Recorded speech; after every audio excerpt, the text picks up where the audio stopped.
어머니, 저 수진이에요. 지금 당장 그 집에서 나오셔야 해요.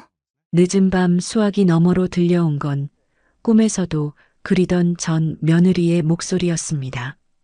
하지만 반가워할 새도 없이 아이는 울먹이며 절규했습니다.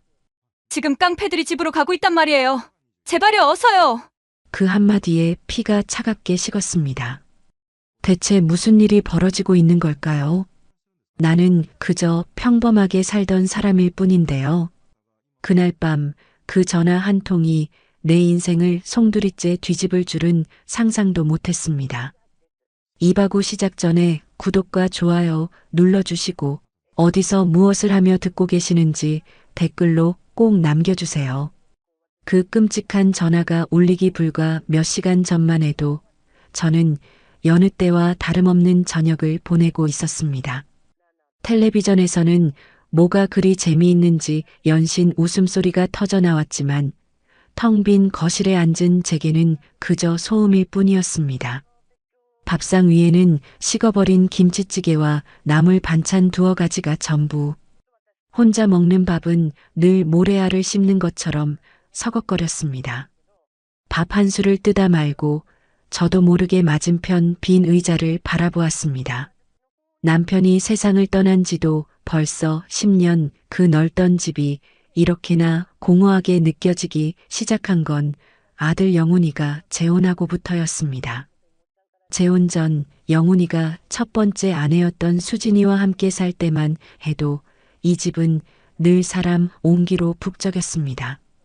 명절이 아니어도 주말이면 수진이는 제 손을 잡고 시장에 가자고 졸랐고 거실에는 영훈이와 수진이의 웃음소리가 가득했습니다.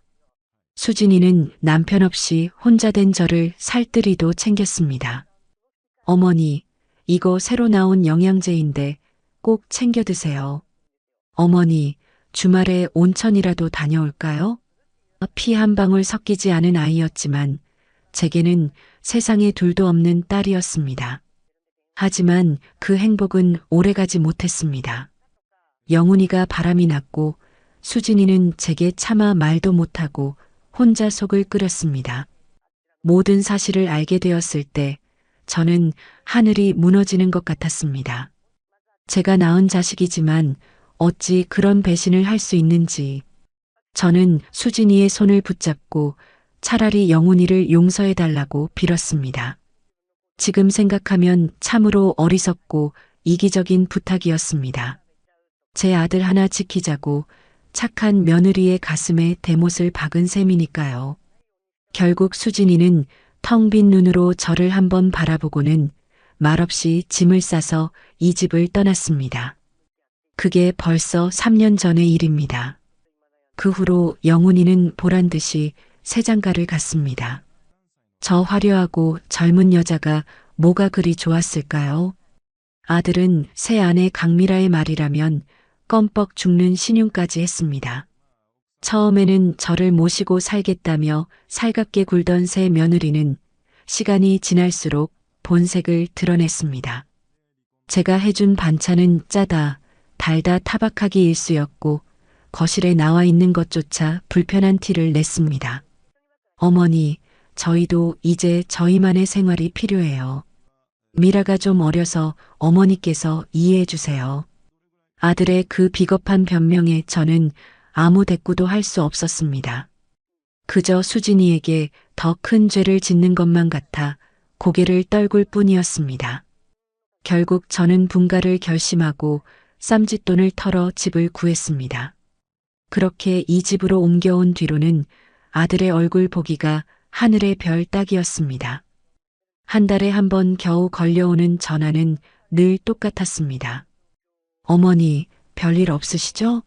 네, 저흰 바빠요. 다음에 갈게요. 그 목소리에는 어떤 온기도 담겨 있지 않았습니다. 얼마 전에는 다급한 목소리로 전화가 왔길래 혹시 무슨 일이 생겼나 가슴이 철렁했습니다. 어머니, 급하게 돈 들어갈 때가 있는데 조금만 보태주실 수 있어요? 그 말을 듣는 순간 가슴 한구석이 서늘하게 무너져 내렸습니다. 평생을 자식 하나만 보고 살아온 결과가 고작 이것인가. 서러운 마음에 눈물이 핑 돌았지만 어미된 마음에 결국 장롱 깊숙이 숨겨두었던 쌈짓돈을 꺼내 붙여주고 말았습니다. 그런 날이면 어김없이 수진이 생각이 간절해졌습니다. 그 아이가 있었다면 지금쯤 제 옆에서 어머니 속상해하지 마세요. 제가 있잖아요 라며 따뜻하게 등을 쓸어주었을 겁니다. 거실벽에 걸린 낡은 가족사진 속 수진이는 어색하게 웃는 영훈이 옆에서 해맑게 웃고 있었습니다. 저는 자리에서 일어나 사진을 가만히 쓰다듬었습니다. 사진 속의 수진이가 금방이라도 어머니하고 부르며 달려나올 것만 같았습니다. 수진아 잘 지내니? 이 못난 시어미를 용서하지 마라. 혼잣말이 눈물과 함께 터져 나왔습니다. 한참을 그렇게 사진 앞에서 울었을까요? 정막을 깨고 전화벨이 날카롭게 울려 퍼진 것이 바로 그때였습니다. 이 밤중에 누구일까? 혹시 아들 녀석이 돈이라도 갚으려고 전화했나? 헛된 기대를 품고 수화기를 들었습니다. 그런데 수화기 너머에서 들려온 건 믿을 수 없게도 꿈에서도 그리던 수진이의 목소리였습니다. 어머니, 저 수진이에요. 지금 당장 그 집에서 나오셔야 해요. 수진아 이게 얼마만이냐? 잘 지냈어? 반가운 마음에 말이 먼저 튀어나갔습니다. 하지만 수진이의 목소리는 정상이 아니었습니다. 거의 비명에 가까운 절규였습니다. 어머니, 제 말 들으세요. 지금 깡패들이 집으로 가고 있단 말이에요. 제발요, 어서요. 깡패라니. 그게 무슨 말인가. 머릿속이 하얗게 비어버리는 느낌이었습니다. 수진아, 그게 무슨. 말을 채 끝내기도 전에 창문 너머로 여기다. 다 때려부셔. 하는 낯선 남자의 목소리까지 들려왔습니다. 심장이 발밑으로 쿵 하고 떨어졌습니다. 온몸의 피가 차갑게 식는다는 게 어떤 느낌인지 그때 처음 알았습니다. 대체 무슨 일이기에 깡패들이 이 밤중에 내 집으로 쳐들어온단 말인가. 어머니, 시간 없어요. 그냥 무조건 뛰쳐나오세요. 뒷문으로요. 제발. 수진이의 울음 섞인 목소리가 귓전을 때렸습니다. 더 이상 생각할 겨를이 없었습니다. 몸이 먼저 반응했습니다. 저는 수화기를 내던지듯 내려놓고 자리에서 벌떡 일어났습니다. 현관 쪽을 바라보자 아니나 다를까 육중한 대문이 쿵 하고 울리는 소리가 들렸습니다. 그리고 곧이어 문 열어. 이 안에 있는 거 다 알아. 하는 거친 고함 소리가 밤의 정적을 찢었습니다. 심장이 미친 듯이 방망이질을 쳤습니다. 공포에 질려 숨조차 제대로 쉴 수 없었습니다. 다리가 후들거려 당장이라도 주저앉을 것만 같았습니다. 하지만 수진이의 절박한 목소리가 환청처럼 귓가에 맴돌았습니다. 뛰쳐나오세요. 뒷문으로. 정신을 차려야 했습니다. 저는 비틀거리는 걸음으로 부엌 쪽으로 향했습니다. 주택이라 다행히 뒤뜰로 나가는 작은 쪽문이 있었습니다. 덜덜 떨리는 손으로 문고리를 잡았습니다. 차갑고 축축한 쇠의 감촉이 소름 끼치게 다가왔습니다. 쾅! 쾅! 쾅! 현관문을 부술 듯이 두드리는 소리가 집 전체를 울렸습니다. 금방이라도 문이 부서져 저 험악한 사내들이 들이닥칠 것만 같았습니다. 저는 비명을 지를 힘도 없이 덜컥거리는 쪽문을 간신히 열고 밖으로 몸을 구겨 넣었습니다. 신발을 신을 생각조차 하지 못했습니다. 차가운 흙바닥에 맨발이 닿자 온몸에 소름이 돋았습니다. 얇은 잠옷 차림 위로 스며드는 밤 공기가 칼날처럼 날카로웠습니다. 뒤도 돌아보지 않고 뛰었습니다. 담벼락에 몸을 숨기고 떨리는 숨을 골랐습니다. 바로 그 순간 우지끈 하는 굉음과 함께 우리 집 현관문이 부서져 나가는 소리가 들렸습니다. 그리고 시커먼 그림자 여러 개가 제 평생의 보금자리로 난입하는 것이 어둠 속에서도 똑똑히 보였습니다. 저는 입을 틀어막고 소리 없는 비명을 질렀습니다. 캄캄한 골목길, 등 뒤로 들려오던 굉음과 고함 소리는 내 생애 최악의 공포였습니다. 맨발로 차가운 아스팔트를 얼마나 달렸을까요? 숨이 턱까지 차오르고 폐가 찢어질 듯한 고통에 더는 한 발짝도 뗄 수 없어 길가에 주저앉았습니다. 다리는 온통 긁히고 피가 맺혔지만 그런 것을 느낄 겨를도 없었습니다. 머릿속은 온통 외라는 물음으로 가득했습니다. 평생을 법 없이도 살 사람이라 자부하며 살아왔는데 어째서 내게 이런 끔찍한 일이 벌어지는 걸까? 아들 녀석에게 전화를 걸어봐야겠다는 생각에 품을 더듬었지만 급하게 뛰쳐나오느라 손에 쥔 것은 아무것도 없었습니다. 그때였습니다. 어둠 속에서 헤드라이트 불빛이 저를 향해 빠르게 다가왔습니다. 심장이 다시 철렁 내려앉았습니다. 아까 그자들이 나를 쫓아온 것인가? 공포에 질려 비명조차 나오지 않았습니다. 눈을 질끈 감았는데 끼잉 마이너스 하는 날카로운 브레이크 소리와 함께 차가 바로 제 코앞에 멈춰 섰습니다. 그리고 다급한 목소리가 저를 불렀습니다. 어머니, 괜찮으세요? 어머니, 꿈결처럼 들려오는 그 목소리. 천천히 눈을 뜨자 차에서 내린 수진이가 울먹이며 저를 부축하고 있었습니다. 3년 만에 마주한 며느리의 얼굴이었습니다. 하지만 그 아이의 얼굴을 보자마자 반가움보다 억울함과 서러움이 먼저 북받쳐 올랐습니다. 수진아, 이게 도대체 무슨 일이냐? 내 집에 웬 놈들이. 말을 잇지 못하고 눈물만 뚝뚝 흘렸습니다. 수진이는 제 어깨를 감싸 안으며 같이 눈물을 글썽였습니다. 어머니, 일단 여기서 벗어나야 해요. 어서 차에 타세요. 수진이는 제 몸을 거의 끌다시피 차 뒷좌석에 태웠습니다. 운전석에는 험상궂지만 어딘가 선해 보이는 젊은 남자가 앉아 있었습니다. 제가 차에 타자 남자는 아무 말 없이 차를 출발시켰습니다. 차 안에서 저는 수진이가 건네준 따뜻한 담요를 뒤집어 쓴 채 덜덜 떨기만 했습니다. 수진이는 제 옆에 앉아 제 손을 꼭 잡아주었습니다. 그 따뜻한 온기에 조금씩 정신이 돌아왔습니다. 수진아, 저 사람들은 누구니? 그리고 너는 이 일을 어떻게 알고? 수진이는 차마 제 얼굴을 보지 못하고 고개를 떨궜습니다. 어머니, 죄송해요. 진작 말씀드렸어야 했는데. 한참을 망설이던 수진이가 어렵게 입을 열었습니다. 이야기는 충격적이었습니다. 수진이는 이혼 후 작은 식당에서 일하며 지내고 있었는데 얼마 전 우연히 옛 동네 친구를 만났다고 합니다. 그 친구는 대부업체에서 일하고 있었고 술자리에서 무심코 수다를 떨다 제 아들 영훈이의 이름을 꺼냈다는 겁니다. 그 친구 말이 영훈 씨가 사채를 크게 썼다고 하더라고요.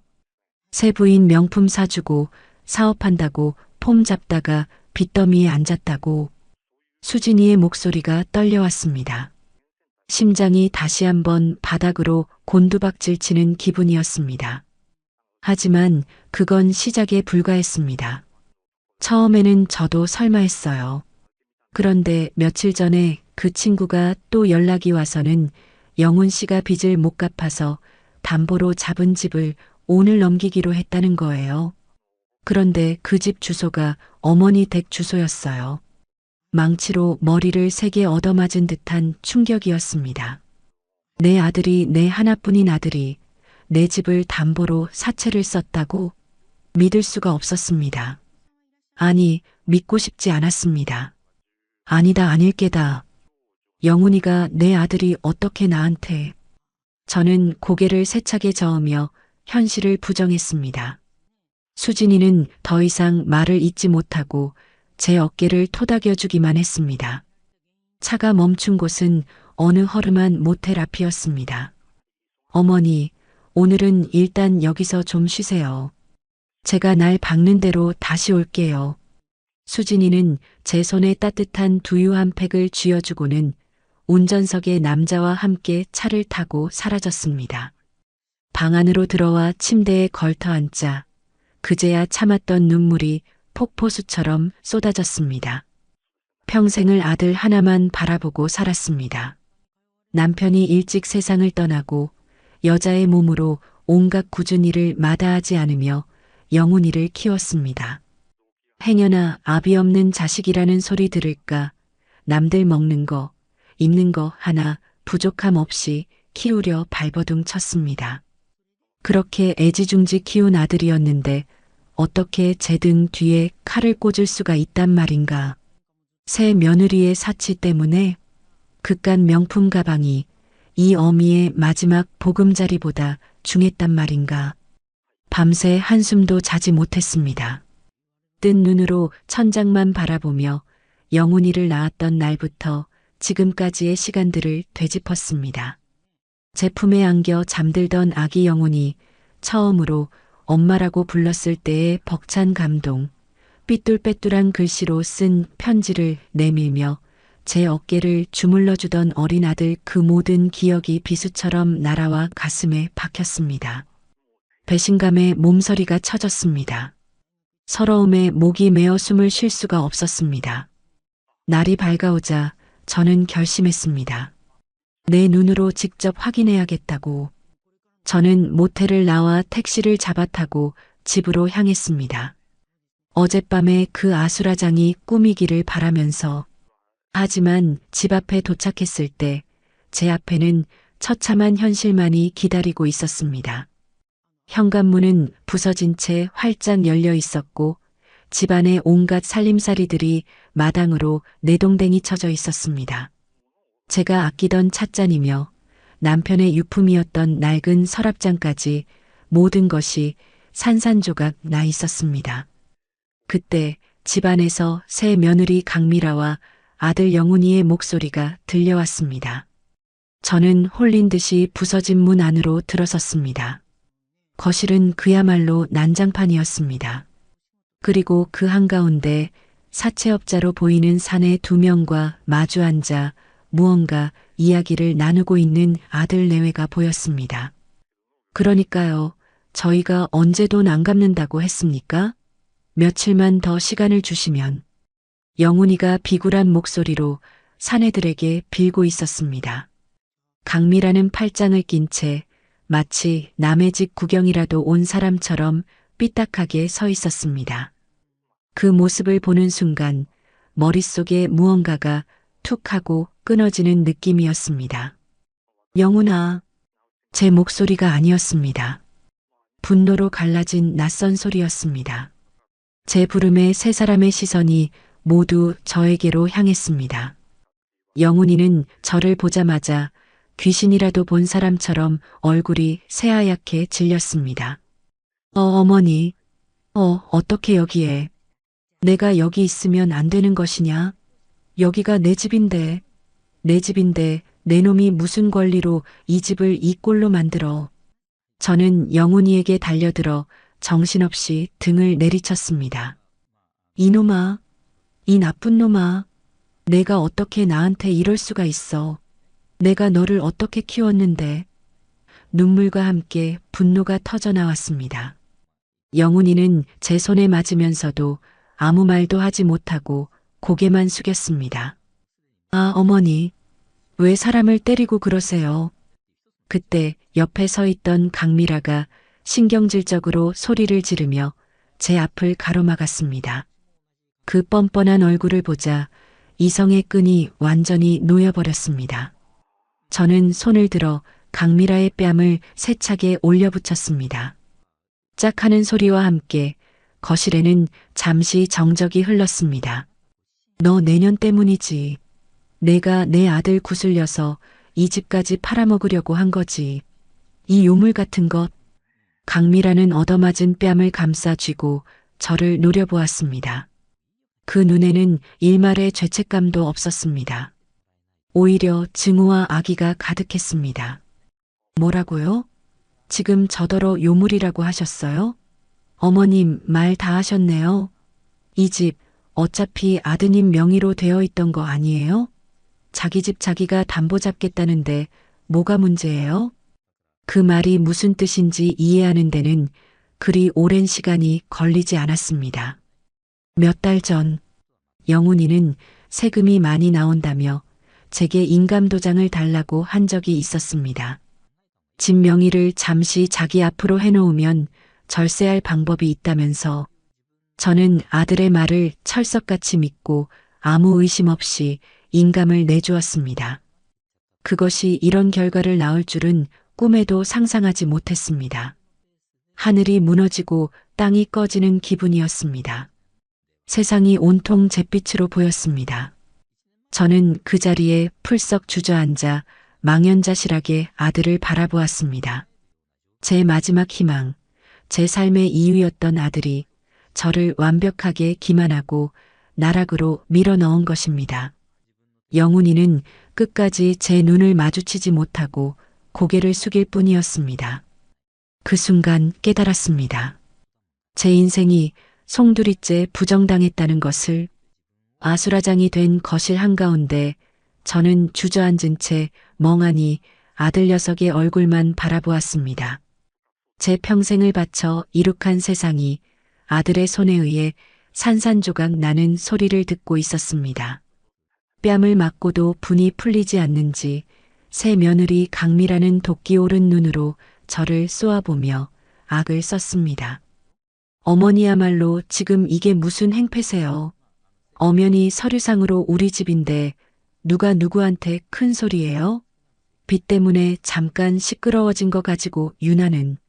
저하게 바친 목소리를 들으니 오히려 정신이 번쩍 드는 기분이었습니다. 저 아이는 처음부터 저를 어머니라고 생각하지 않았던 겁니다. 그저 아들 옆에 붙어 있는 귀찮은 늙은이에 불과했겠지요. 제가 넋을 잃고 앉아 있자 상황을 지켜보던 사채업자 중 한 명이 혀를 차며 말했습니다. 아이고 사모님, 딱하게 되셨소? 아무리 그래도 그렇지 아들놈이지 어미 집을 담보로 넘기나? 우리가 이 바닥에서 별의별 놈 다 봤어도 이런 경우는 또 처음이네. 그 말이 제 가슴을 후벼 팠습니다. 남들 보기에도 저는 그저 딱한 늙은이일 뿐이었습니다. 평생을 자식 뒷바라지에 바친 결과가 고작 이것이라니. 억장이 무너져 내렸습니다. 아들 영훈이는 사채업자의 말에 얼굴이 울그락불그락해지더니 제게 다가와 팔을 잡아 끌었습니다. 어머니, 일단 일어나세요. 여기서 이러시면 어떡해요? 남들 보기에 창피하지도 않으세요? 창피? 지금 저에게 창피를 논하는 것인가? 저는 헛웃음이 터져 나왔습니다. 제 팔을 잡아 끄는 아들의 손을 세차게 뿌리쳤습니다.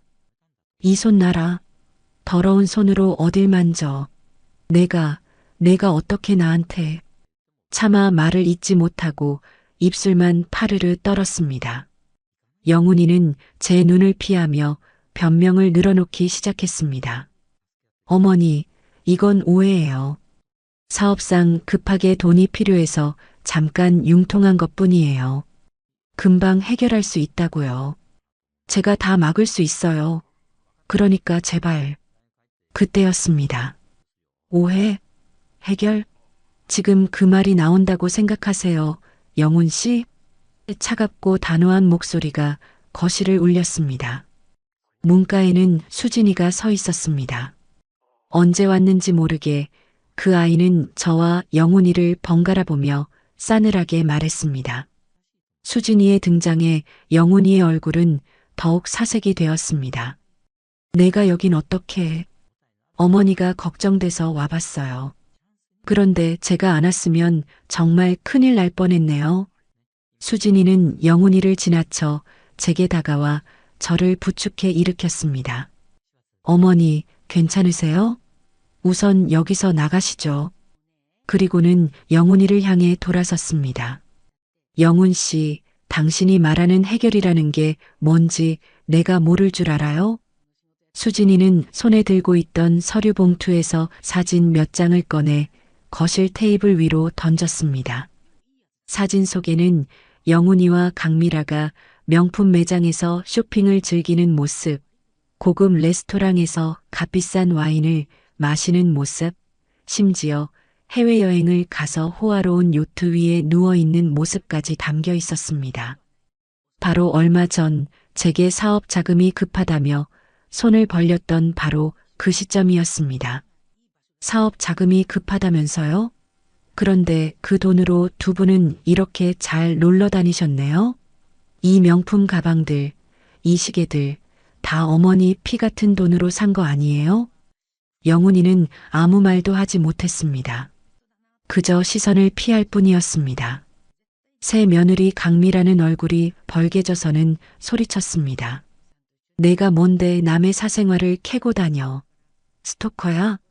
그리고 우리가 우리 돈으로 뭘 사든 무슨 상관이야. 당신들 돈? 그게 어떻게 당신들 돈이에요. 수진이도 지지 않고 맞받아쳤습니다. 어머니 평생 모은 돈 뜯어내고 어머니 집까지 담보로 잡아서 흥청망청 쓴 게 당신들 돈이라고요? 영훈 씨, 당신 정말 사람이야? 어머니가 당신을 어떻게 키웠는데? 수진이의 그 한마디에 저는 본물 터지듯 과거의 기억 속으로 빠져들었습니다. 눈앞에 처참한 현실과 과거의 희생이 겹쳐지며 가슴이 미어질 듯 아파왔습니다. 남편이 사고로 세상을 떠났을 때 영훈이는 겨우 10살이었습니다. 저는 하늘이 무너지는 것 같았지만 눈에 밟히는 어린 아들을 보며 이를 악물었습니다. 닥치는 대로 일했습니다. 새벽에는 신문 배달을 하고 낮에는 남의 집 식당에 나가 설거지를 했습니다. 밤에는 동대문 시장에 가서 옷을 떼어다 좌판을 깔고 팔았습니다. 하루에 서너 시간 자는 날이 부지기수였습니다.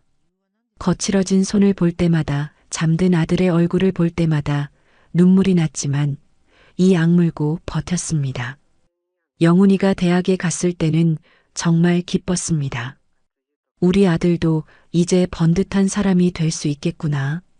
비싼 등록금을 대기 위해 저는 안 해본 일이 없었습니다.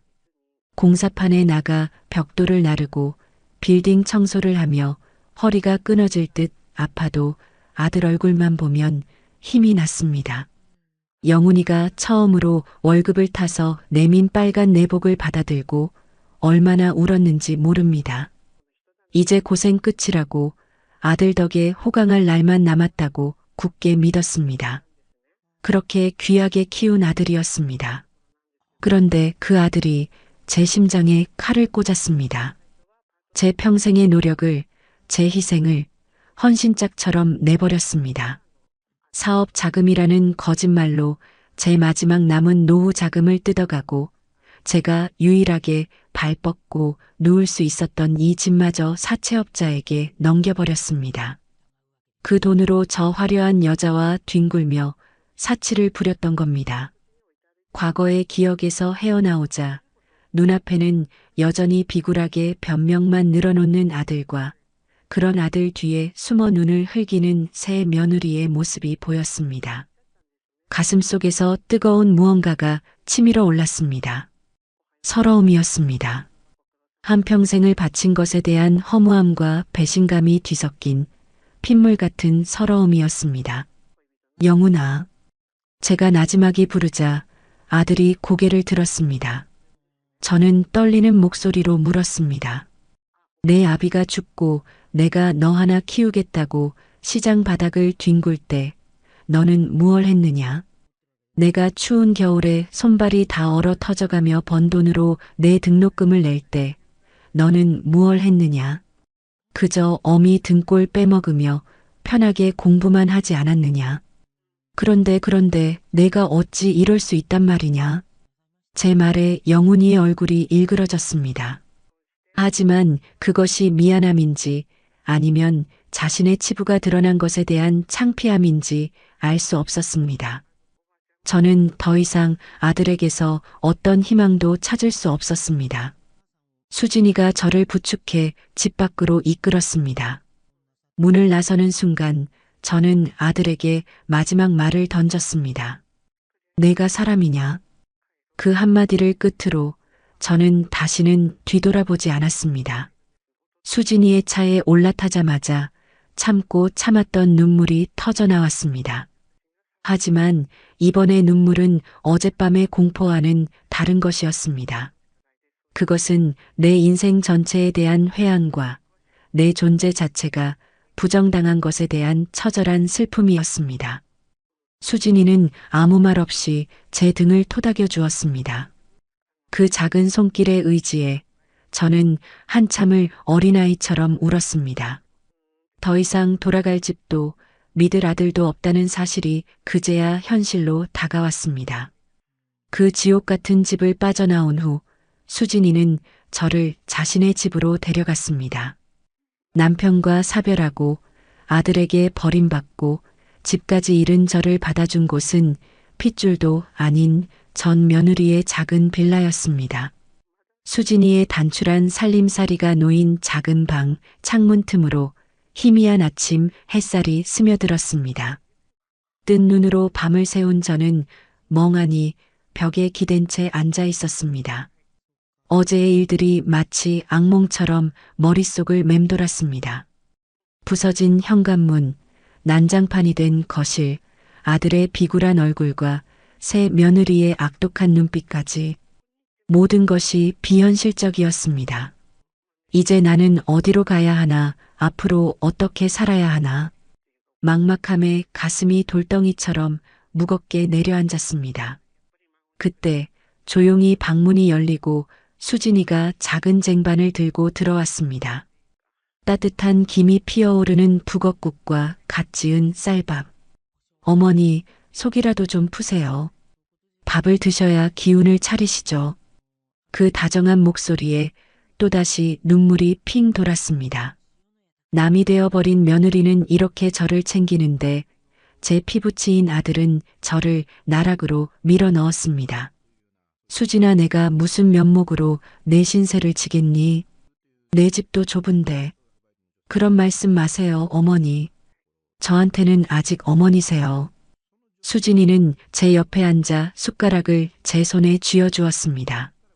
어머니, 이렇게 무너지시면 안 돼요. 이제부터 시작이에요.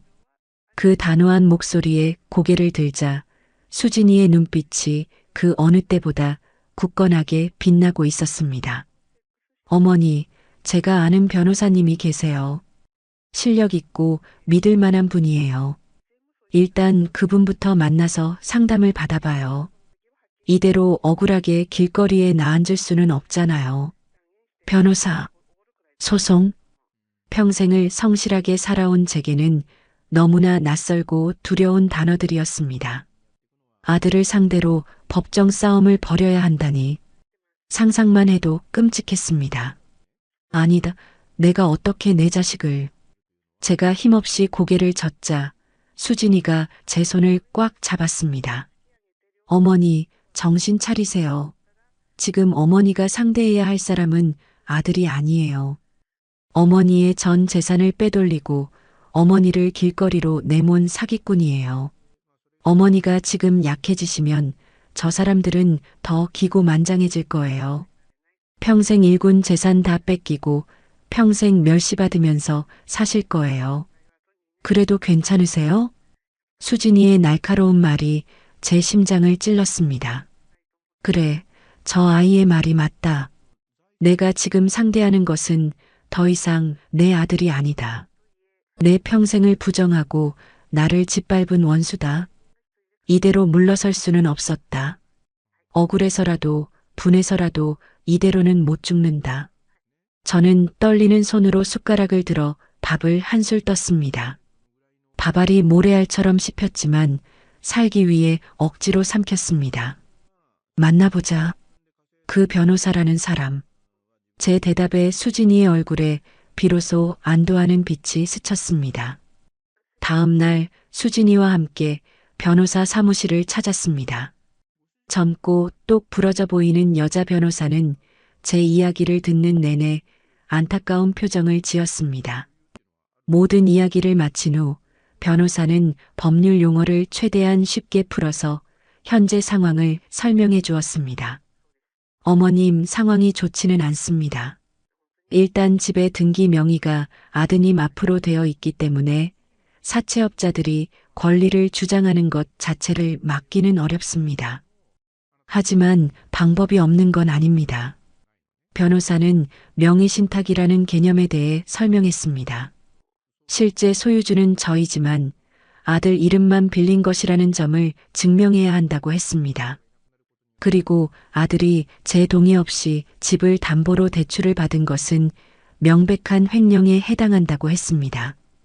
어머님께서 집을 실제로 소유하고 계셨다는 증거, 그리고 아드님이 어머님을 속이고 재산을 빼돌렸다는 증거를 최대한 많이 모아야 합니다. 증거. 그 막막한 단어 앞에서 저는 또다시 가슴이 답답해져 왔습니다. 평생을 가족끼리 믿고 살았는데 무슨 증거가 있단 말인가. 제 표정을 읽었는지 수진이가 나섰습니다. 변호사님, 제가 도울게요. 영훈 씨가 언제부터 돈 문제로 쪼들렸는지, 새 부인이 어떤 사치를 부렸는지 제가 아는 선에서 최대한 알아볼게요. 그날 이후 수진이는 자신의 일처럼 발벗고 나섰습니다. 저와 함께 살았던 동네 이웃들을 찾아다니며 제가 오랫동안 그 집에 살았다는 사실 확인서를 받았습니다. 과거 영훈이에게 생활비나 용돈을 붙여주었던 은행 거래 내역을 모두 출력했습니다. 심지어 영훈이와 강미라의 SNS를 샅샅이 뒤져 그들의 사치스러운 생활을 증명할 사진들을 모았습니다. 수진이가 아니었다면 저는 아무것도 하지 못하고 주저앉아 있었을 겁니다. 그 아이의 헌신적인 모습에 미안함과 고마움이 뒤섞여 저는 몇 번이고 눈물을 쏟았습니다. 그러던 어느 날 수진이의 집으로 낯선 전화 한 통이 걸려왔습니다. 수진이가 잠시 자리를 비운 사이 제가 대신 받은 전화였습니다. 거기 박수진 씨 댁 아니오? 걸걸한 남자의 목소리. 지난밤 집으로 쳐들어왔던 사채업자 중 한 명이었습니다. 옆에 할망구 있으면 바꾸쇼. 할 말 있으니까. 심장이 쿵 내려앉았습니다. 어떻게 이 번호를 알았을까? 누구신데? 누구긴. 돈 받으러 온 사람이지. 곱게 집 비워준다고 했으면 좋았을 텐데 일을 이렇게 만드시네. 변호사를 사? 웃기지도 않아. 그 집 이미 우리 거야. 괜히 늙은 몸으로 험한 꼴 당하기 싫으면 당장 소송 취하하고 그 전 며느리랑 같이 꺼지죠. 안 그러면 그 식당인지 뭔지 하는 곳도 무사하지 못할 줄 알아. 수진이가 일하는 식당까지 들먹이는 협박에 온몸이 사시나무 떨듯 떨렸습니다. 두려웠습니다. 나 하나 때문에 수진이까지 위험에 빠뜨릴 수는 없었습니다. 그냥 다 포기할까? 저 사람들 말대로 조용히 사라져버릴까? 마음이 약해지려던 순간 옆에서 제 손을 꼭 잡아주는 수진이의 얼굴이 보였습니다. 그리고 뇌리를 스치는 아들의 비정한 얼굴과 새 며느리의 조롱 섞인 눈빛. 아니다. 이대로 포기할 수는 없다. 내 인생을 이렇게 끝낼 수는 없다. 저는 떨리는 손으로 수화기를 고쳐 잡았습니다. 그리고 제 평생에 내본 적 없는 용기를 쥐어짰습니다. 누가 꺼진다는 게냐? 그 집은 내 집이다. 내 평생이 담긴 집이야. 너희 같은 놈들한테 단 한 평도 내줄 수 없어. 그리고 내 며느리, 아니 내 딸은 건드리지 마라. 법대로 해라. 나 이제 도망 안 간다. 제 단호한 목소리에 전화기 너머의 남자가 잠시 말을 잃었습니다. 곧 후회하게 될 거야, 할망구. 라는 악다구니와 함께 전화가 끊겼습니다. 수화기를 내려놓자 온몸에서 힘이 쭉 빠져나갔습니다. 하지만 이상하게도 마음은 편안했습니다. 두려움이 사라진 자리에 차가운 분노와 함께 싸워야겠다는 결심이 단단하게 자리 잡았습니다. 수진이가 제 어깨를 감싸 안았습니다. 어머니, 잘하셨어요. 이제 정말 시작이에요. 저는 창밖을 바라보았습니다. 잿빛 하늘 아래 제 인생의 가장 혹독한 겨울이 시작되고 있었습니다. 하지만 저는 더 이상 혼자가 아니었습니다. 내 옆에는 피보다 진한 정으로 맺어진 진짜 내 딸이 함께 있었습니다. 이 싸움이 어떻게 끝날지는 모르지만 저는 결코 물러서지 않을 겁니다. 싸움을 시작하기로 마음먹은 날부터 저와 수진이는 쉴 틈이 없었습니다. 수진이는 낮에는 식당 일을 하고 밤에는 변호사가 요청한 자료들을 준비하느라 헬쑥해져 갔습니다. 그 아이의 지친 얼굴을 볼 때마다 가슴이 미어졌지만 저는 아무것도 해줄 수 있는 것이 없었습니다. 그저 수진이가 차려주는 밥을 억지로 넘기며 이 싸움에서 절대 지지 않겠다고 몇 번이고 다짐하는 것밖에는. 며칠 후 변호사에게서 연락이 왔습니다. 아들 내외와 사채업자 측에 내용 증명을 보냈고 3자 대면을 통해 조정을 시도해 보자는 것이었습니다. 어머님, 법정까지 가기 전에 해결할 수 있으면 그게 가장 좋습니다. 오늘 오후에 사무실에서 만나기로 했으니 마음 단단히 먹고 오셔야 합니다. 변호사의 말에 심장이 내려앉는 것 같았지만 저는 고개를 끄덕였습니다. 피할 수 없는 싸움이라면 정면으로 부딪혀야 했습니다. 약속된 시간, 변호사 사무실의 작은 회의실에 앉아 있으니 숨이 턱턱 막혀왔습니다. 제 옆에는 수진이가, 맞은편에는 변호사가 앉아 서류를 검토하고 있었습니다. 잠시 후 문이 열리고 영훈이와 강미라가 들어섰습니다. 영훈이는 저와 눈도 마주치지 못한 채 자리에 앉았고 강미라는 잔뜩 부은 얼굴로 저와 수진이를 번갈아 훑어보며 콧방귀를 뀌었습니다. 그 뻔뻔한 태도에 또다시 속에서 천불이 일었습니다. 자, 양측 다 오셨으니 시작하겠습니다.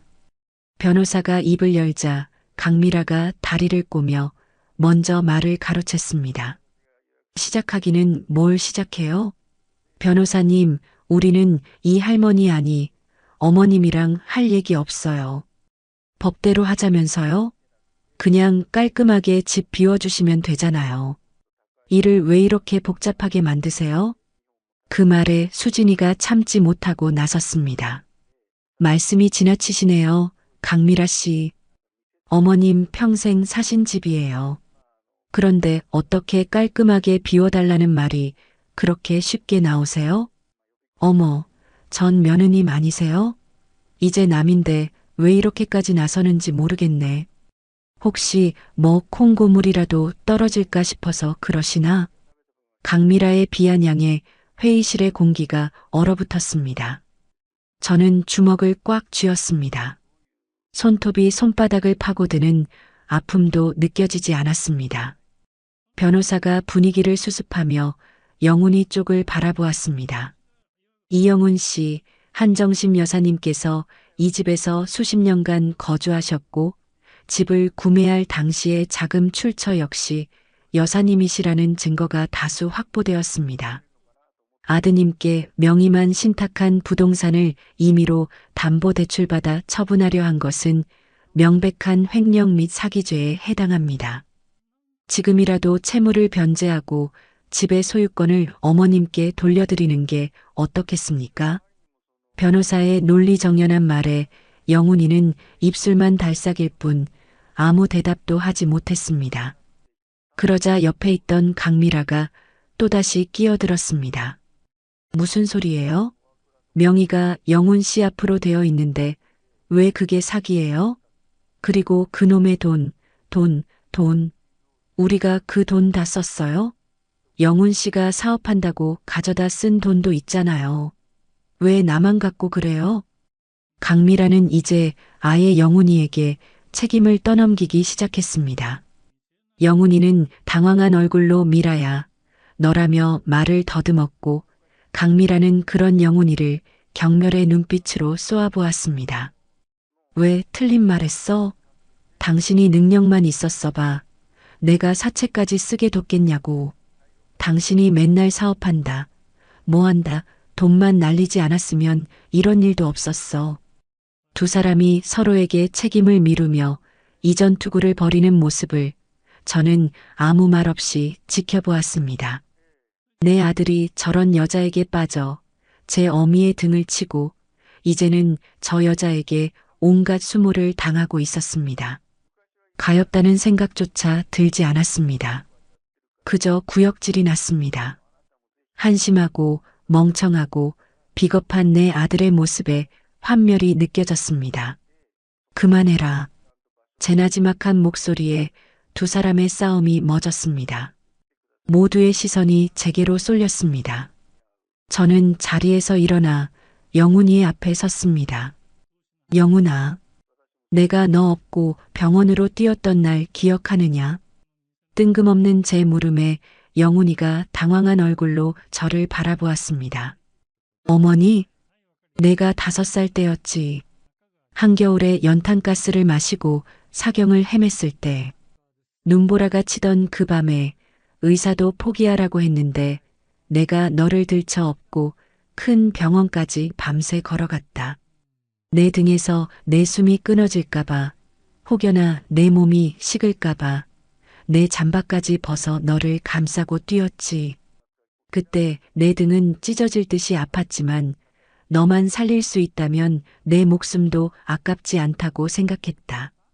그런데 너는, 제 목소리가 가늘게 떨려왔습니다. 너는 그 등을 칼로 찔렀어. 내 욕심을 채우기 위해, 저런 요물 같은 계집의 환심을 사기 위해 내 어미의 마지막 남은 숨통을 끊으려 했어. 저는 한 걸음 더 다가가 영훈이의 눈을 똑바로 바라보았습니다. 제 눈에는 더 이상 눈물이 흐르지 않았습니다. 분노와 슬픔이 지나간 자리에는 차갑게 식어버린 결심만이 남아 있었습니다. 오늘부로 너는 내 아들이 아니다. 제 말에 영훈이의 눈이 절망으로 커졌습니다. 어머니, 제발 제가 잘못했어요. 다시는 안 그럴게요. 영훈이가 제 바짓가랑이를 붙잡고 애원했지만 저는 차갑게 그 손을 뿌리쳤습니다. 더 이상 나를 어미라 부르지 마라. 내 재산, 내 집 다 되찾을 것이다. 그리고 내 놈 얼굴 다시는 보고 싶지 않다. 그러니 내 눈앞에서 사라져라. 너는 이제 나와 아무 상관없는 사람이다. 제 단호한 선언에 회의실은 완전한 침묵에 휩싸였습니다. 영훈이는 그 자리에 주저앉아 아이처럼 통곡하기 시작했습니다. 강미라는 믿을 수 없다는 표정으로 저와 영훈이를 번갈아 보더니 곧 상황 파악이 끝났는지 자리에서 벌떡 일어났습니다. 이것도 하나 제대로 해결 못해? 등신 같은 자식? 너 같은 거 믿은 내가 미친년이지. 강미라는 영훈이를 발로 한번 툭 차고는 핸드백을 챙겨 들고 회의실을 나가버렸습니다. 그 모습에 수진이와 변호사마저 할 말을 잃었습니다. 저는 통곡하는 아들을 더 이상 쳐다보지도 않고 몸을 돌렸습니다. 수진이가 제 어깨를 부축해 주었습니다. 회의실을 나서는 제 등 뒤로 영훈이의 처절한 울음소리가 메아리처럼 따라왔습니다. 제 손으로 제 살을 도려낸 심정이었습니다. 가슴이 찢어질 듯 아팠지만 후회는 없었습니다. 썩은 살은 도려내야 새 살이 돋는 법이니까요. 이제 저는 오직 저 자신과 제 곁을 지켜주는 수진이를 위해서만 살아가야 했습니다. 비록 비참하고 고통스러운 시작이었지만 이것은 분명 새로운 시작이었습니다. 아들을 상대로 법정에 서기로 한 날 새벽부터 잠에서 깼습니다. 수진이의 작은 방 창문 너머로 보이는 하늘은 한 점의 빛도 없이 캄캄했습니다. 마치 내 마음속 같았습니다.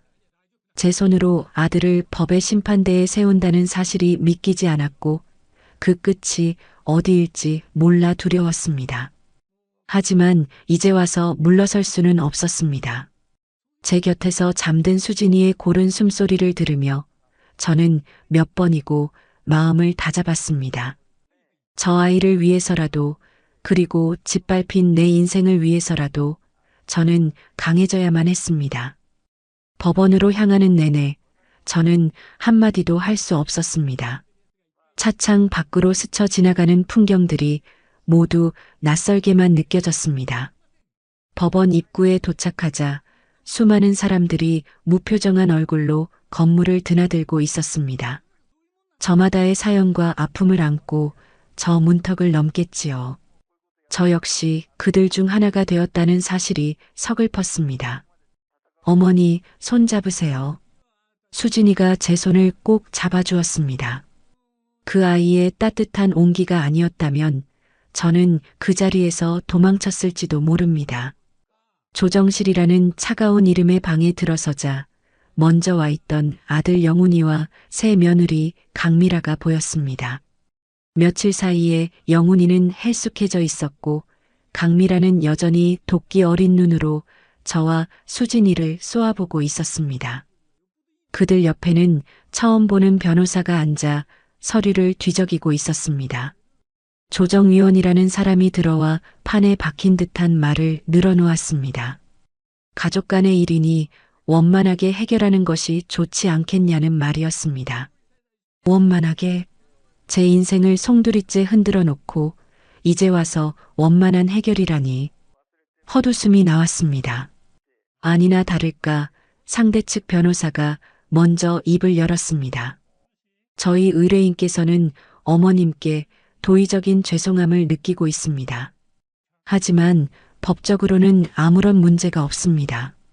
등기상 명의자인 이영훈 씨가 자신의 재산을 담보로 대출을 받은 것은 합법적인 재산권 행사입니다. 다만 어머님의 딱한 사정을 고려하여 위로금 명목으로 소정의 금액을 지급할 의향이 있습니다. 그 뻔뻔한 말에 저도 모르게 목소리가 높아졌습니다. 위로금? 내 평생이 담긴 집을 빼앗아 놓고 이제 와서 돈 몇 푼으로 나를 달래겠다는 것이요? 당신들은 사람이요? 제 말에 강미라가 비웃으며 끼어들었습니다. 어머님, 저희도 사정이 어려워요. 영훈 씨 사업이 망해서 길바닥에 나앉게 생겼는데 그럼 저희는 어디서 살라고요? 어머님이야 며느리 집에 얹혀 살면 되지만 저희는 어떡해요? 그 순간 저는 제 귀를 의심했습니다. 저토록 이기적이고 잔인한 말을 사람의 입으로 뱉을 수 있다는 사실이 믿기지 않았습니다. 옆에 있던 수진이가 참지 못하고 일어섰습니다. 강미라 씨, 지금 말이라고 하세요? 두 분이 해외여행 다니고 명품 쇼핑하며 쓴 돈이 얼만데 이제 와서 사정이 어렵다는 말이 나와요? 수진이가 증거 자료들을 테이블 위에 펼쳐놓았습니다. 영훈이와 강미라의 사치스러운 생활이 담긴 사진들과 제 통장에서 영훈이에게로 흘러 들어간 수억 원의 거래 내역 그리고 동네 사람들의 진술서까지 증거가 하나씩 공개될 때마다 영훈이의 얼굴은 하얗게 질려갔습니다. 조정위원의 표정도 심각해졌습니다. 이게 다 뭡니까? 이영훈 씨, 어머님을 부양하기는커녕 어머님의 재산을 갈취했다고밖에 볼 수 없는데요. 영훈이는 아무 말도 못하고 고개만 푹 숙였습니다.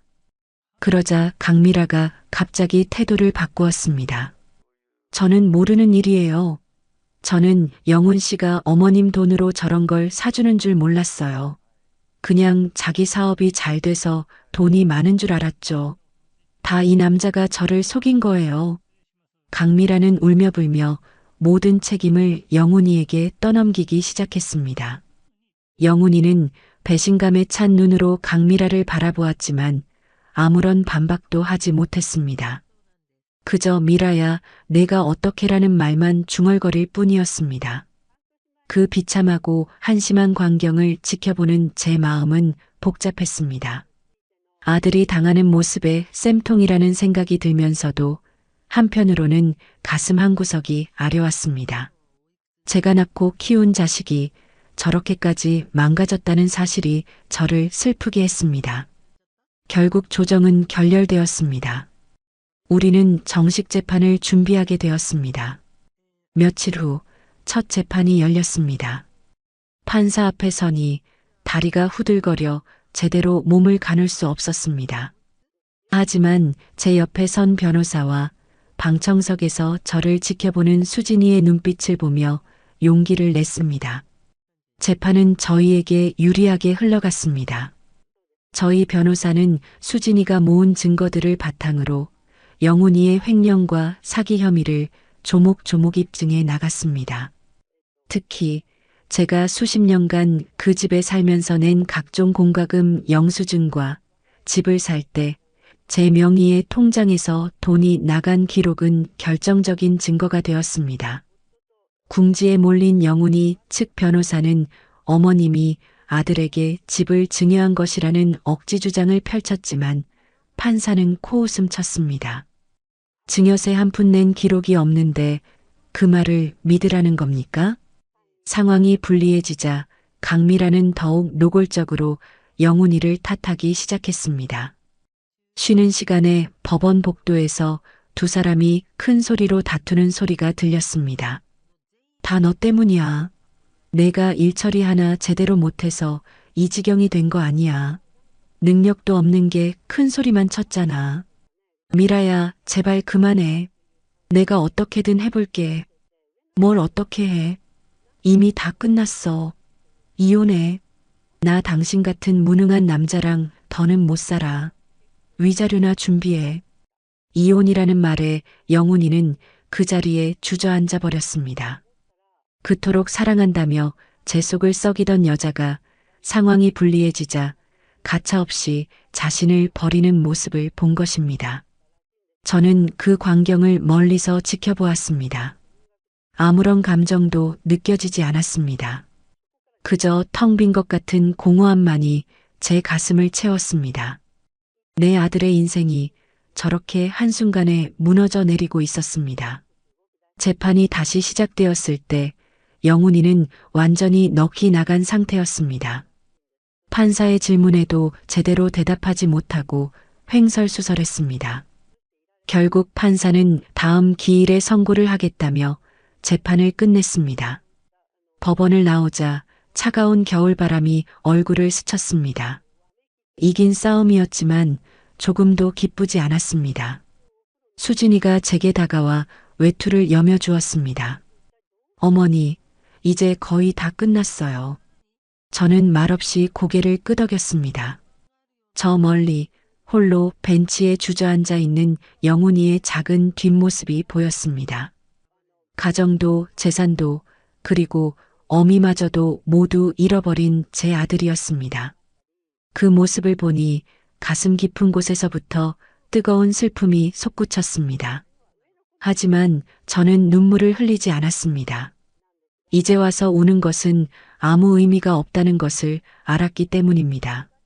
저는 영훈이에게서 시선을 거두고 수진이의 손을 잡았습니다. 이제는 저 아이의 손을 잡고 앞으로 나아가야 했습니다. 비록 제 인생의 절반을 버리는 아픔을 겪었지만 저에게는 새로운 인생이 기다리고 있었습니다. 그것이 옳은 길인지 행복한 길인지는 알 수 없었습니다. 하지만 한 가지 확실한 것은 더 이상 과거에 얽매여 살지 않겠다는 것이었습니다. 저를 배신한 아들의 그림자에서 벗어나 저는 오롯이 저 자신으로 다시 서야 했습니다. 선고가 있던 날 법정의 공기는 유난히 차고 무거웠습니다. 판사는 길고 어려운 말들로 판결문을 읽어내려갔지만 제 귀에 들리는 것은 단 몇 마디뿐이었습니다. 피고 이영훈의 횡령 및 사기 혐의가 인정됨. 명예신탁된 부동산의 소유권은 원고 한정심에게 있음을 확인한다. 망치 소리가 3번 울리고 모든 것이 끝났습니다. 저는 이겼지만 승자의 기쁨은 조금도 느낄 수 없었습니다. 방청석 맨 끝자리에 앉아 고개를 떨구고 있는 아들의 작은 뒷모습이 칼날이 되어 제 가슴을 베는 것 같았습니다. 이기기 위해 내 핏줄을 범죄자로 만들어야 하는 이 싸움의 끝은 결국 모두가 패배자일 뿐이었습니다. 법원을 나와 수진이가 운전하는 차에 올라탔습니다. 수진이는 제 손을 잡으며 어머니, 이제 다 끝났어요. 우리 집으로 돌아갈 수 있어요. 라고 말했지만 저는 아무 대답도 할 수 없었습니다. 우리 집이라는 말이 그토록 낯설고 공허하게 들릴 수가 없었습니다. 아들을 범죄자로 만들고 되찾은 집. 그곳이 과연 예전처럼 따뜻한 보금자리가 되어줄 수 있을까요? 온갖 추악한 기억이 더 씌워진 그곳에 돌아가고 싶지 않았습니다. 수진이의 집에 돌아온 그날 밤부터 저는 시름시름 앓기 시작했습니다. 몸살처럼 온몸이 쑤시고 뼈마디가 녹아내리는 것 같았습니다. 밤마다 악몽에 시달렸습니다. 꿈속에서는 연탄가스를 마시고 사경을 헤매던 어린 아들을 업고 눈보라 속을 헤치기도 했고 제 집에서 쫓겨나 맨발로 밤거리를 헤매기도 했습니다. 꿈에서 깨어나면 온몸이 식은땀으로 흠뻑 젖어 있었습니다. 수진이는 그런 저를 지극정성으로 간호했습니다. 잠 못 드는 저를 위해 밤새 곁을 지키며 등을 쓸어주었고 입맛이 없는 저를 위해 기어이 죽을 끓여 한 숟갈이라도 더 먹이려 애썼습니다. 그 아이의 따뜻한 손길을 느끼며 저는 어쩌면 내 진짜 자식은 영훈이가 아니라 수진이가 아닐까 하는 생각을 했습니다. 피로 맺어진 인연보다 마음으로 이어진 인연이 더 질기고 깊을 수도 있다는 것을 저는 제 인생의 황혼역에서야 깨닫고 있었습니다. 그날도 수진이가 끓여준 미음을 간신히 넘기고 누워 있는데 밖에서 현관문을 조심스럽게 두드리는 소리가 들렸습니다. 수진이가 의아한 표정으로 문을 열자 그 앞에는 며칠 사이 폭삭 늙어버린 영훈이가 서 있었습니다. 남루한 행색에 며칠은 굶은 듯한 얼굴, 퀭한 눈은 푹 꺼져 있었습니다. 제 아들이라고는 믿을 수 없는 초라하고 비참한 모습이었습니다. 수진아 어머니 좀 뵙게 해다오. 영훈이는 힘없이 말했습니다. 수진이는 저를 한번 돌아보고는 차마 그를 내치지 못하고 말없이 문을 열어주었습니다. 영훈이는 비틀거리며 방 안으로 들어오더니 제 머리맡에 와서 힘없이 무릎을 꿇었습니다. 어머니, 그 목소리에 심장이 쿵 내려앉았습니다. 저는 돌아눕지도 대답하지도 않았습니다. 굳게 눈을 감아버렸습니다. 영훈이는 제 등 뒤에서 흐느끼기 시작했습니다. 어머니, 제가 죽일 놈입니다. 제가 다 잘못했어요. 저는 사람도 아닙니다. 어머니한테 어떻게 그런 짓을... 영훈이는 아이처럼 목 놓아 울었습니다. 그 울음소리가 제 심장을 갈기갈기 찢는 것 같았습니다. 강미라에게 이혼 서류를 받고 위자료까지 뜯기며 살던 오피스텔에서도 쫓겨나 며칠을 찜질방과 PC방을 전전했다고 했습니다. 가진 돈도 다 떨어지고 친구들에게도 외면당한 채 오갈 데 없는 신세가 되어서야 제 생각이 났다고 했습니다. 어머니, 제가 정말 미쳤었나 봐요. 그 여자한테 홀려서 돈에 눈이 멀어서 제정신이 아니었어요. 어머니한테 받은 사랑, 평생 갚아도 모자랄 텐데 저는 은혜를 원수로 갚았어요. 어머니, 저 좀 용서해 주세요. 다시는 안 그럴게요. 남은 평생 어머니 발 씻겨드리면서 종처럼 살면서 속죄하겠습니다. 제발 저 좀 버리지 마세요, 어머니. 제 핏줄. 한때는 제 세상의 전부였던 아들이었습니다. 그 아들이 제 앞에서 완전히 무너져 내리고 있었습니다. 제 앞에 엎드려 비는 모습에서 문득 걸음마를 배우다 넘어져 울던 어린 아들의 모습이 겹쳐 보였습니다. 마음이 미친 듯이 흔들렸습니다. 아무리 미워도 제 손으로 낳고 기른 자식이었습니다. 그래, 한 번만 더 속는 셈 치고 용서해 줄까? 저렇게까지 뉘우치는데. 머릿속이 복잡했습니다. 제가 잠시 망설이는 사이 영훈이는 제 다리를 붙잡고 애원했습니다. 어머니, 한 번만, 딱 한 번만 더 기회를 주세요. 제가 다 갚을게요. 굳은 일 마다하지 않고 돈 벌어서 어머니께 진 빚 다 갚겠습니다. 정말이에요. 그때였습니다. 부엌에서 조용히 과일을 깎던 수진이가 칼을 탁 소리 나게 도마 위에 내려놓았습니다. 그리고는 차가운 목소리로 말했습니다. 영훈 씨, 지금 그 말이 진심이에요? 수진이는 깎던 사과를 접시에 담아들고 와 제 머리맡에 놓았습니다. 그리고는 영훈이를 똑바로 쳐다보며 말했습니다. 어머니 집 담보 잡아서 사치 부릴 땐 언제고 이제 와서 오갈 데 없으니까 용서를 구하는 거예요? 그게 진심으로 뉘우치는 사람의 태도예요? 당신이 갚겠다는 그 빚, 어머니의 찢어진 가슴도 갚을 수 있어요? 수진아, 너는 좀 빠져. 이건 우리 모자간의 일이야. 제가 왜 빠져요? 제가 아니었으면 어머니는 지금 길바닥에 나앉으셨을 거예요. 영훈 씨, 당신이 정말 어머니를 한순간이라도 생각했다면 진작 와서 무릎 꿇었어야죠. 당신 부인이 어머니 모욕할 때 당신은 뭘 했어요? 그저 방관만 했잖아요.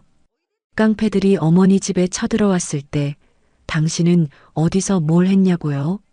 당신이 어머니를 버렸잖아요. 수진이의 모든 말은 사실이었습니다. 제가 애써 외면하려 했던 진실이었습니다.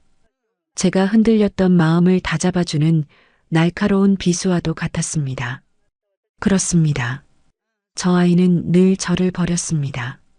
수진이를 내쫓을 때도, 새 며느리에게 저를 맡길 때도, 그리고 제 집을 담보로 넘길 때도 그는 단 한 번도 제 편이 아니었습니다. 늘 자신의 안위와 욕심이 먼저였습니다. 저는 천천히 몸을 일으켜 앉았습니다. 그리고 제 다리를 붙잡고 있는 아들의 손을 조용히 떼어냈습니다. 영훈아. 제 부름에 영훈이가 눈물 젖은 얼굴로 저를 바라보았습니다. 내가 정말 잘못했다고 생각하느냐? 네, 어머니 정말입니다. 아니다. 너는 내가 잘못했다고 생각하는 게 아니다. 그저 내 처지가 비참해져서 기댈 곳이 필요해서 나를 찾아온 것뿐이야. 만약 내가 여전히 돈이 많고 그 계집이 내 곁에 있었다면 너는 내 얼굴조차 쳐다보지 않았을 게다. 제 말에 영훈이는 아무 대답도 하지 못했습니다. 전곡을 찔린 것이겠지요. 저는 마지막 남은 힘을 다해 제 마음속의 아들을 밀어냈습니다. 돌아가라. 그리고 다시는 내 앞에 나타나지 마라. 나는 너를 용서할 생각이 없다. 내가 내게 자식의 도리를 다하지 않았으니 나 또한 너에게 어미의 도리를 다하지 않을 것이다. 그것이 공평한 게지. 어머니, 제발, 제가 갈 곳이 없습니다. 저 죽으란 말씀이세요? 죽고 사는 것은 내 몫이다. 내가 널 낳았지만 내 인생까지 책임져 줄 수는 없다. 내가 저지른 죄값, 내 스스로 치러라. 가거라. 내 입에서 더 모진 말이 나오기 전에. 저는 고개를 돌려 더 이상 영훈이를 쳐다보지 않았습니다. 영훈이는 한참을 그 자리에 무릎 꿇고 앉아 있다가 이내 모든 것을 포기한 듯 힘없이 일어나 문 밖으로 사라졌습니다. 쿵 하고 현관문이 닫히는 소리가 제 심장이 끊어지는 소리처럼 들렸습니다. 그 순간 참고 있던 눈물이 터져 나왔습니다. 제 손으로 제 아들의 마지막 희망마저 끊어냈다는 사실에 온몸이 떨려왔습니다. 수진이가 말없이 다가와 제 어깨를 감싸 안았습니다. 저는 수진이의 품에 안겨 한참을 서럽게 울었습니다. 내 아들을 잃은 슬픔과 그럼에도 불구하고 살아남아야 한다는 비참함이 뒤섞인 눈물이었습니다. 그날 밤 저는 잠든 수진이의 얼굴을 보며 한참을 생각했습니다. 그리고 조용히 결심했습니다. 제 손으로 아들을 끊어낸 이 고통스러운 자리에서 다시 일어서야 한다고. 수진이의 손을 잡고 새로운 길을 가야 한다고. 그것이 나를 살리고 나를 위해 모든 것을 바친 저 아이를 살리는 유일한 길이라고. 저는 흐르는 눈물을 닦고 창밖에 짙은 어둠을 바라보았습니다. 곧 아침이 올 것이었습니다. 아들을 완전히 등지고 난 그날 이후 제 시간은 아주 더디게 그러나 분명히 흘러가고 있었습니다.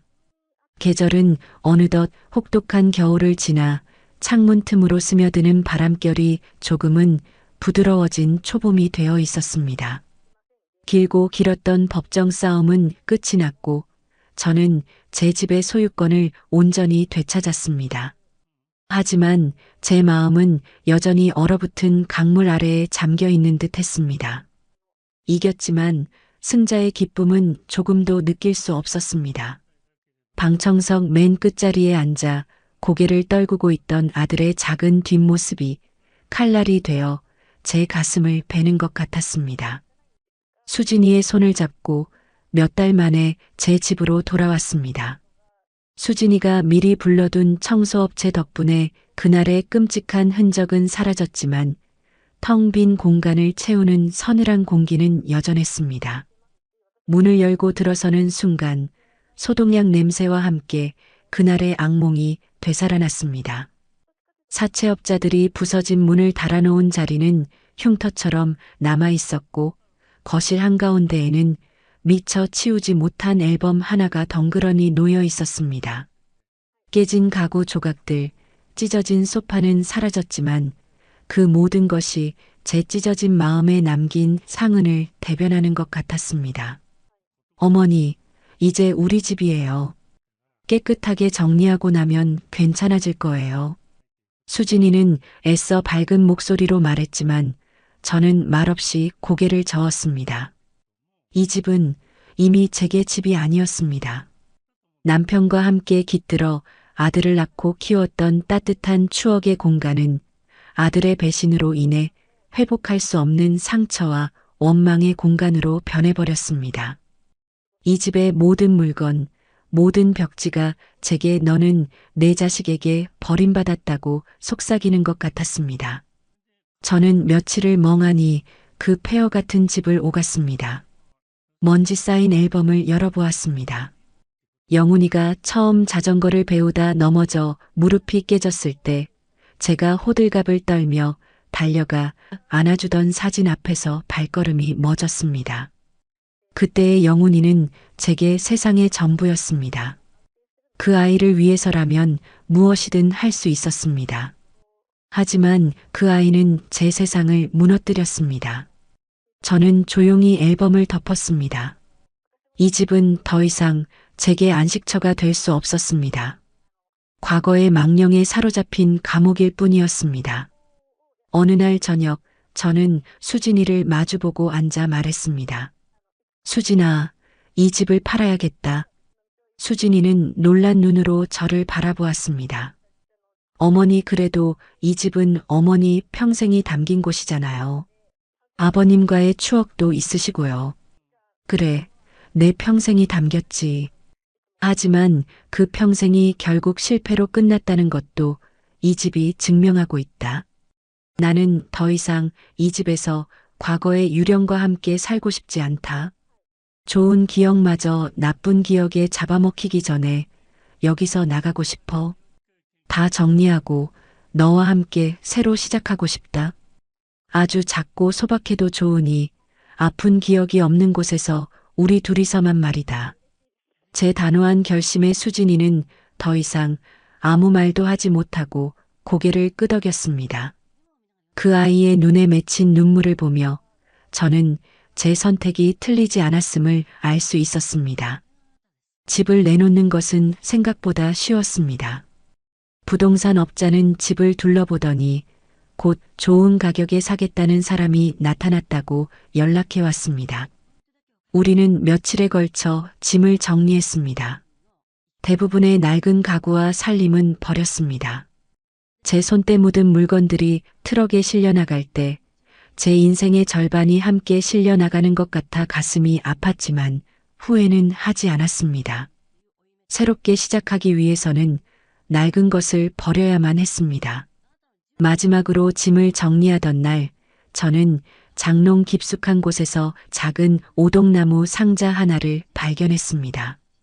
망설이며 열어본 상자 안에는 영훈이의 베네저고리와 첫돌에 신었던 탈의버선, 그리고 삐뚤빼뚤한 글씨로 사랑하는 엄마께 커서 효도할게요라고 쓴 빛바랜 편지가 들어 있었습니다. 그것들을 보는 순간 또다시 가슴이 무너져 내렸습니다. 이토록 사랑스러웠던 내 아들이 어쩌다 그런 괴물이 되었을까? 저는 상자를 한참 동안 끌어안고 울었습니다. 이것이 내 아들을 위한 마지막 눈물이었습니다. 저는 상자를 조용히 닫아 태워버리기 위해 모아둔 짐 더미 위에 올려놓았습니다. 과거는 이제 제가 되어 흩어져야 했습니다. 집을 판 돈을 손에 쥐었을 때 저는 은행으로 가 통장 2개를 만들었습니다. 그리고 그중 하나를 수진이에게 내밀었습니다. 수진아, 이걸 받아라. 수진이는 질색하며 손사래를 쳤습니다. 어머니, 제가 어떻게 이 돈을 받아요? 저는 어머니 곁에 있는 것만으로도 충분해요. 절대 못 받아요. 저는 수진이의 손에 억지로 통장을 쥐어주었습니다. 이건 내가 고생한 대가가 아니다. 시어미가, 아니, 어미가 딸에게 주는 선물이다. 너는 내게 피보다 진한 딸이 되어 주었다. 그 아이는 제게서 모든 것을 빼앗아갔지만 너는 내게 새로운 삶을 주었어. 그러니 사양하지 말고 받아다오. 내가 그동안 식당이라며 모은 돈이랑 합쳐서 늘 꿈꿔왔던 작고 예쁜 밥집이라도 차리렴. 그리고 남은 돈으로는 우리 둘이 함께 살 작은 집을 구하자. 제 진심 어린 말에 수진이는 결국 통장을 받아들고 소리 없이 눈물만 흘렸습니다. 저 역시 그 아이의 손을 잡고 함께 울었습니다. 그것은 슬픔의 눈물이 아닌 새로운 희망과 감사의 눈물이었습니다. 우리는 도시 변두리에 있는 작고 아담한 연립주택 2층을 구했습니다. 비록 예전 집보다 훨씬 작고 낡았지만 창문으로 들어오는 햇살이 따스했고 베란다의 작은 화단에는 봄꽃이 망울을 터뜨리고 있었습니다. 우리는 함께 도배지를 고르고 페인트 칠을 하며 새보금자리를 꾸몄습니다. 하얀 페인트가 묻은 서로의 얼굴을 보며 웃음이 터졌습니다. 혼자 밥을 먹으며 느끼던 외로움도 악몽 같던 밤의 공포도 더 이상 없었습니다. 저녁이면 수진이가 해주는 맛있는 음식을 먹고 텔레비전을 보며 도란도란 이야기를 나누다 잠이 들었습니다. 평범하지만 더없이 소중한 일상이었습니다. 어느 화창한 봄날 저는 수진이와 함께 동네 공원으로 산책을 나갔습니다. 공원 벤치에 앉아 따스한 햇살을 쬐고 있으니 세상 모든 시름이 다 사라지는 것 같았습니다. 아이들은 웃으며 뛰어놀고 젊은 연인들은 사랑을 속삭였습니다. 그 평화로운 풍경 속에서 저는 비로소 제가 살아있음을 느꼈습니다. 수진아, 고맙다. 내가 아니었다면 나는 아직도 그 폐허 속에서 울고 있었을 게다. 내 덕분에 내가 다시 웃는 법을 배웠어. 저도 고마워요, 어머니. 저를 진짜 딸로 받아주셔서요. 우리는 서로를 보며 환하게 웃었습니다. 바로 그때였습니다. 공원 저편에서 익숙한 뒷모습이 보였습니다. 허름한 작업복 차림으로 쪼그려 앉아 공중화장실 바닥을 솔로 문지르고 있는 남자. 아무리 멀리서 봐도 한눈에 알아볼 수 있었습니다. 제 아들 영훈이었습니다. 모든 것을 잃고 이제는 공공근로로 하루하루를 연명하고 있는 듯 했습니다. 영훈이는 잠시 허리를 펴다가 이쪽을 바라보았습니다. 그리고 저와 수진이가 함께 웃고 있는 모습을 발견하고는 그 자리에 얼어붙고 말았습니다. 우리의 시선이 허공에서 마주쳤습니다. 영훈이의 눈에는 망감이 교차하는 듯 했습니다. 후회, 슬픔, 그리고 차마 다가오지 못하는 비참함. 저는 그 눈을 피하지 않고 그저 담담하게 바라보았습니다. 이제 그를 봐도 더 이상 심장이 내려앉거나 분노가 치밀지 않았습니다. 그저 멀고 먼 타인을 보는 듯한 무감각만이 남았습니다. 저는 먼저 시선을 거두고 수진이의 손을 잡고 자리에서 일어났습니다. 가자, 수진아. 집에 가서 된장찌개 맛있게 끓여 먹자. 저는 더 이상 뒤돌아보지 않았습니다. 제 등 뒤로 아들의 무너져 내리는 모습이 어른거리는 것 같았지만 애써 외면했습니다. 그것이 제가 아들에게 해줄 수 있는 마지막 배려이자 제 자신을 위한 최선의 선택이었습니다. 제 옆에는 저를 보며 환하게 웃는 진짜 내 딸 수진이가 있었습니다. 따스한 봄 햇살 아래 우리는 서로의 손을 꼭 잡고 우리의 새로운 집을 향해 천천히 걸어갔습니다. 제 인생의 가장 길고 혹독했던 겨울이 그렇게 완전히 끝나고 있었습니다. 오늘의 이바구는 여기까지입니다. 우리는 흔히 핏줄로 이어진 관계만이 진짜 가족이라 믿곤 합니다.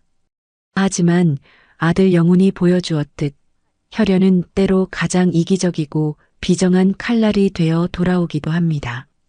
반면 남이 되어버린 며느리 수지는 피보다 진한 정과 의리로 진짜 딸이 되어 주었습니다. 제가 이 이야기를 통해 던지고 싶었던 질문은 바로 이것이었습니다. 당신의 곁을 지키는 사람은 누구입니까? 당신을 진정으로 살게 하는 관계는 무엇입니까?